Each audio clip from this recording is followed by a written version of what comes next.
क्या आवाज आ रही क्या? आ रही है।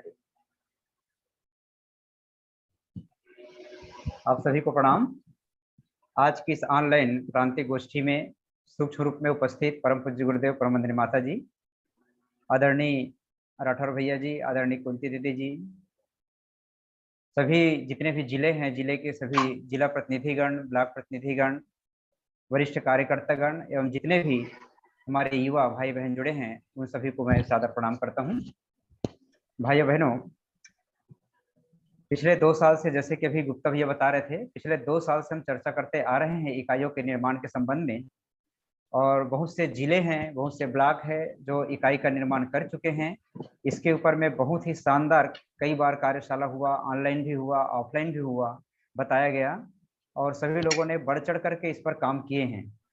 और ये सब बातें इसलिए बताया गया क्योंकि वैसे शांति कुंज के मार्गदर्शन में ही ये संपन्न हुआ। इकाई निर्माण का जो इकाई निर्माण की जो बातें हैं वो शांति कुंज के मार्गदर्शन में हुआ। शांति कुंज से आदरणीय ओपी शर्मा जी बाबू जी के माध्यम से कहा गया था कि इकाई निर्माण के माध्यम से हम हर गांव तक पहुंच सकते हैं और हमारा लक्ष्य सन 2026 है। और हम पिछले 4-5 वर्षों से कहते आ रहे हैं, सन 2018 से लगभग, कि सन 2026 हमारा लक्ष्य है। सन 2026 तक हम हर गांव तक पहुंचेंगे और हर गांव तक पहुंच करके परम पूज्य गुरुदेव को, वंदनीय माता जी को स्थापित करेंगे और उनके द्वारा रचित साहित्यों को वहां तक पहुंचाएंगे। लेकिन अभी तक जिस हिसाब से काम होना चाहिए उस हिसाब से नहीं हो पाया है। अभी हम सन 2022 में पहुंच गए हैं, सन 2026 आने में ज़्यादा वक्त नहीं है। और यदि हम काम के दृष्टिकोण से देखें तो हमारा काम बहुत बचा हुआ है।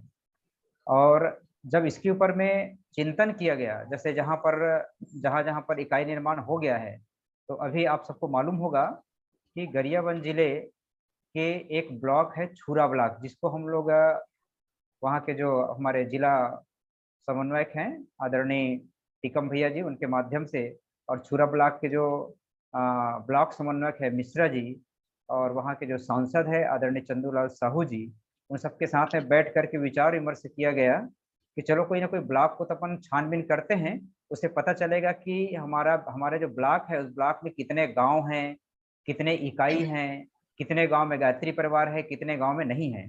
जब छानबीन किए तो पता चला छुरा ब्लॉक में लगभग 130 गांव हैं। कुछ गांव जो है इधर राजिम क्षेत्र में कुछ कटा हुआ है। तो कुल मिला के जो गायत्री परिवार के दृष्टिकोण से जो गांव है वो 130 है। और 130 गांव में जब खंगाला गया, उसका इकाइयों को देखा गया कि अमुक इकाई में इतने गांव हैं, अमुक इकाई में इतने गांव हैं। अब जितने गांव हैं उसमें से कितने गांव में परिजन है, कितने गांव में नहीं है, तो पता चला 130 में से 80 गांव में अभी तक के युग निर्माण पहुंचा ही नहीं। 80 गांव में 130 में से। और लगभग 20 गांव ऐसे हैं जहां पर मिशन का संदेश तो पहुंचा है, परिजन भी वहां पर बने, लेकिन 20 गांव से ज्यादा गांव पूरा अभी तक निष्क्रिय है। वहां पर किसी भी प्रकार की गतिविधियां, मिशन की गतिविधियां नहीं चल रही है। मात्र 25 से 30 गांव ऐसे हैं जहां पर मिशन सक्रिय है। वहां पर ब्लॉक स्तरीय मीटिंग हुआ। मीटिंग के माध्यम से पता चला, मीटिंग लेने के लिए मैं ही गया था वहां पर, और मीटिंग के माध्यम से सबको बताया गया और सबको जानकारी पहले से दे दिया गया था कि अपने अपने इकाइयों की पूरी जानकारी आप लेकर के आइए। सारे के सारे हमारे परिजन लोग बहुत ही उत्साह के साथ अपने अपने इकाई का रिपोर्ट लेकर के आए कि कितने गांव में परिजन है, कितने गांव नहीं है, कितने गांव में युग संदेश पहुंचा है, नहीं पहुंचा है। जब सबको देखा गया पूरा बढ़िया से, उन्होंने पूरा कंप्यूटराइज चार्ट बना करके लाए थे। बहुत सराहनीय काम उन लोग किए थे छुरा ब्लॉक के हमारे भाइयों ने। और उसको जब देखा गया तो देखने के बाद में पता चला कि हमारे पास इतने सारे गांव हैं जहां पर हमको पहुंचना बाकी है। तो वहां पर सभी लोगों ने संकल्प लिया कि हम इन गांव तक कैसे पहुंच सकते हैं, और उसके लिए पूरा कार्य योजना बना। और कार्य योजना के माध्यम से फिर टोलियों का जुगाड़ हुआ, और टोलियों का जुगाड़ करके लगभग 22 से 23 टोली बना, और 3 दिन में 65 गांव तक पहुंच गए। 80 गांव जो बचा था उसमें से 65 गांव तक युग निमंत्रण पहुंचा, और परम पूज्य गुरुदेव के साहित्य पहुंचा, देव स्थापना का चित्र पहुंचा, यहाँ तक के यज्ञ भी हुआ, संस्कार भी हुए, गर्भ संस्कार भी संपन्न हुए, प्रज्ञा मंडल का निर्माण भी हुआ। तो इतना सारा काम एक दिन और एक रात में ये संभव हो गया। और आपको जानकर आश्चर्य होगा कि ये कार्यक्रम ऐसे समय में संपन्न हुआ क्योंकि वो एरिया पूरे जंगल से लगा हुआ है और इस समय महुआ का कार्य चल रहा है, महुआ बिनने का। और ऐसे समय पर क्योंकि सवेरे से जो लोग निकल जाते हैं और उसके बाद दोपहर के बाद वो अपने घर वापस लौटते हैं, ऐसे समय पर वहां पर कार्यक्रम हुआ और वो भी बहुत ही शानदार कार्यक्रम हुआ।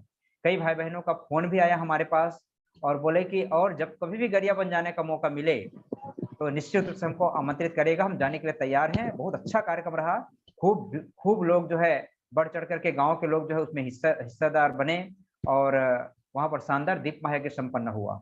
और युग संदेश के माध्यम से उस गांव में घर घर में देवी स्थापनाएं भी हुई, साहित्य स्थापनाएं भी हुई, संस्कार भी हुए। हम ये चाहते हैं कि इसी प्रकार से हमारे प्रांतीय युवा प्रकोष्ठ ये चाहती है कि इसी प्रकार से हर गांव गांव तक हम पहुंचे। एक मॉडल के रूप में छुरा ब्लॉक को लिया गया है, मात्र 15 से 20 गांव और बच गया है, उसे भी शनिवार रविवार करके उसको भी निपटाने के लिए हमारे टिकम भैया और उनकी पूरी टीम तैयार है। और उसके बाद गरियाबंद जिले के जितने और ब्लॉक है सारे के सारे ब्लॉक में भी ब्लॉक स्तरीय मीटिंग संपन्न हो चुका है इसी प्रकार के कार्यक्रम करने के लिए। और इसके बाद हमने इसके अगला भी चरण बनाया क्योंकि हमने इस कार्यक्रम को 3 भागों में बांटा। पहला प्रयाज के दरमियान सभी से चर्चा करना, लोगों को तैयार करना, उसका प्रारंभिक पूरा रूपरेखा बनाना हमने पहले संपन्न किया। उसके बाद दूसरा इसका जो क्रम चला वो है याज।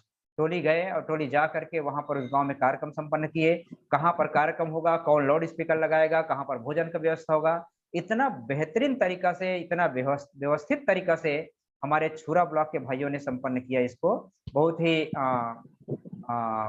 सम्मान के योग्य हैं सभी लोग जो है। और इसी प्रकार से जितने और ब्लॉक हैं, गरियाबंद हमारा ब्लॉक है और इधर फिंगेश्वर ब्लॉक है और उधर से मैनपुर ब्लॉक है, पांडेकेला ब्लॉक है और जितने भी ब्लॉक है सभी ब्लॉकों में मेरे ख्याल से अभी ब्लॉक स्तरीय मीटिंग संपन्न हो गया। अभी जो छुट्टी था उसमें टिकम भैया अपने पूरे टीम के साथ में सभी ब्लॉकों में मीटिंग ले चुके हैं और उन ब्लॉकों के लिए भी इस तरह से रूपरेखा बन गया है। और मैं आज जितने भी हमारे भाई बहन इस मीटिंग में जुड़े हैं, जितने भी जिले के, जितने भी ब्लॉकों के, मैं सबसे निवेदन करूंगा प्रकोष्ठ की ओर से आप भी इसी प्रकार से जल्दी ब्लॉक स्तरीय, जिला स्तरीय मीटिंग आप बुलाइएगा अपने स्तर पर और इस तरह से कार्य योजना बनाइए। ज्यादा से ज्यादा टोलियों का निर्माण करिए, 3-3 बहनों का या 3-3 भाइयों का टोली बनाइए। और यदि और ज्यादा आपको मदद की जरूरत है और यदि गाइडलाइन की जरूरत है तो आप सबको प्रांत से आपको दिशा निर्देश मिल जाएगा और उसके अनुसार आप काम करेंगे। तो मुझे लगता है कि जिस प्रकार से हम छुरा ब्लॉक में काम किए हैं वैसे ही काम यदि हम करेंगे तो मुझे लगता है हमको सन 2026 नहीं लगेगा, सन 2026 के पहले ही हम पूरे छत्तीसगढ़ के प्रत्येक गांव तक पहुंच सकते हैं और हमारा यह प्रदेश युग निर्माणी प्रदेश बन सकता है। तो मैं सभी से निवेदन करूंगा, आग्रह करूंगा कि इस पर आप सभी लोग जो है विचार विमर्श करें, अपने अपने ब्लॉकों में मीटिंग ले, जिला में मीटिंग ले, इस पर कार्य योजना बनाएं। प्रांत से आपको पूरा सहयोग मिलेगा, पूरा गाइडलाइन मिलेगा, पूरा मदद आपको मिलेंगे। और हमारे टिकम भैया को बहुत अच्छा अनुभव हो गया है इस पर, क्योंकि उन्होंने जब से एक कार्य योजना बना वो दिन देखा ना रात, उन्होंने पूरे समर्पण से उन्होंने पूरे गरियाबंद जिला के लिए पूरा प्लानिंग किया और उनका लक्ष्य है कि छत्तीसगढ़ में यदि कोई जिला पहला नंबर में युग निर्माणी जिला बनेगा तो गरियाबंद जिला बनेगा और सबसे पहला यदि कोई युग निर्माणी ब्लॉक बनेगा तो छुरा ब्लॉक बनेगा। और वो उस संकल्प पर वो पूर्णता की ओर बढ़ रहे हैं। तो मैं सबसे निवेदन करूंगा आप सभी जितने भी भाई बहन आज जुड़े हैं सभी लोग संकल्पित भाव के साथ में इस पर आप लोग अमल करें और जल्दी हम पूरे राष्ट्र में क्या पूरे वर्ल्ड में हम छत्तीसगढ़ को युग निर्माणी प्रदेश बना सकें। इसी के साथ में अपनी वाणी को विराम देता हूँ। बहुत बहुत धन्यवाद।